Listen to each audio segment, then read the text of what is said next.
Okay, so another battle video here. We have the all-new Apple iPhone 14 Pro versus its own sibling, the all-new Apple iPhone 14, the regular 14. Let's go ahead and jump in.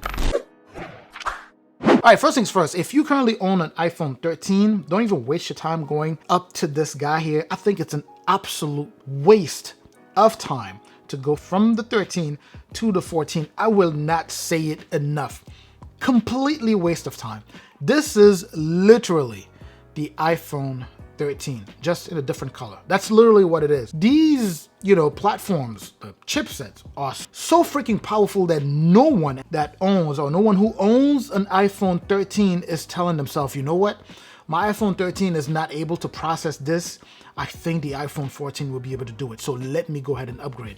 No one is saying that, right? So it makes no sense to go from the 13 to the 14. That was my first rant there before I go ahead and jump in. Now, on the other hand, I still would not advise people to go from the 13 Pro to the 14 Pro.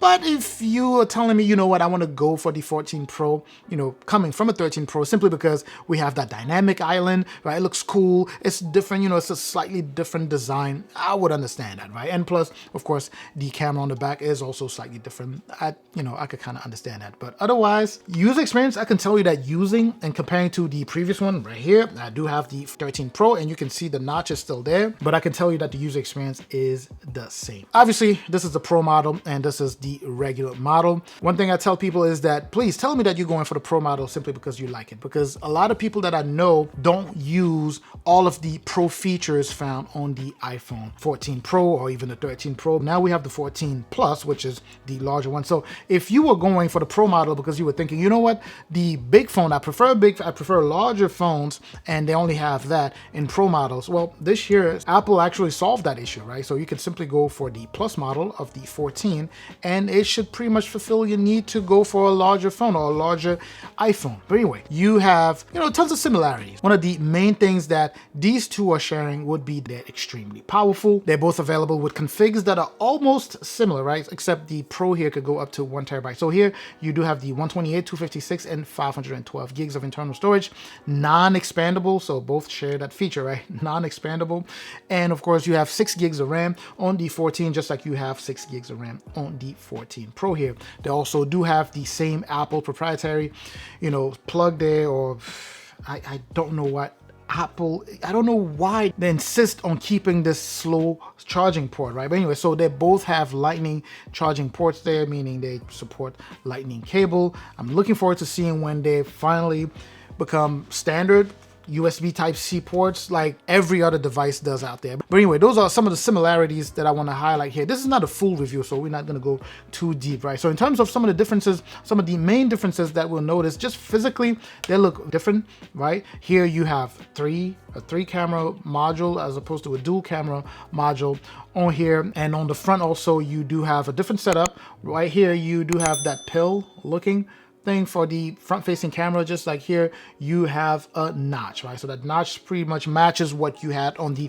iPhone 13. In terms of battery, what you have on the iPhone 14 is actually slightly larger than a tiny bit larger than what you have on the iPhone 14 Pro, but I'm getting about the same type of battery life. It's going to be subjective, like I like to say. It's going to depend on how you use your phone. You are definitely guaranteed to see more than a day, right? So I don't know how you're going to be using your phone, but you're definitely guaranteed a good battery life. Now on the camera, with the dual setup that you have here, you have a 12 wide and a 12 megapixel ultra wide, whereas here you have a 48 megapixel wide, and then you have a 12 ultra wide and a 12 telephoto, right? So definitely a better camera on the Pro model versus what you have here. Now, I'm not going to keep going into these specs, right? Because they won't really mean much, at least to a lot of people. I think the main question would be, why would one go for one versus the other? Or why would one upgrade to either one of these two? Personally, I feel like most people should simply buy the regular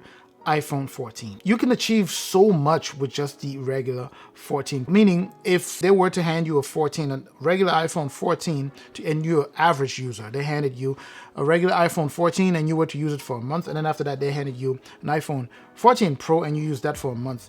The difference in terms of what you are doing with the iPhone Pro that you weren't doing with the iPhone 14 wouldn't be much, except for the fact that the iPhone 14 Pro is offering a slightly different user experience, which by the way kind of disappears after you use the phone for a few minutes, right? So a slightly different user experience because you no longer have a notch, you just have that little dynamic island, so they call it, as opposed to the notch that you have here. And of course you have the always on display on here, which is not available on the regular iPhone 14. Now if you were to ask me which one should I go for, I'm always going to give you the same answer. Like, what are you looking to buy the iPhone for, right? If you're looking to buy an iPhone and you need something that's going to be for video editing, obviously, and I always use that example because that's the most extreme one that I can find where you can truly tap into the potential of an A16 Bionic chip, right? So if you are rendering videos, 8K, 4Ks, 8K, whatever the case may be, you're rendering videos,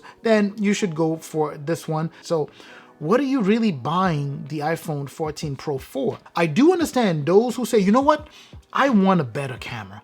And that's why I want to go for the 14 Pro or the 13 Pro or the 13 Pro Max or the 14 Pro Max. That makes a lot more sense, because a lot of people use their cameras, right? A lot of people use their cameras almost pretty much daily, right? So you have some people who say, you know what, my camera is my life. I need my camera. I need a very good camera. So I'll say, hey, just don't even think about it. Go for the 14 Pro. There are content creators who actually use the 14 Pro or the 13 Pro as their main camera to shoot and edit their videos. Other than that, if you came up to me and you say, hey, I'm trying to buy an iPhone, which one should I go for? I would not suggest for you to go with, for either one of these. I would just say, hey, just get like an iPhone 13.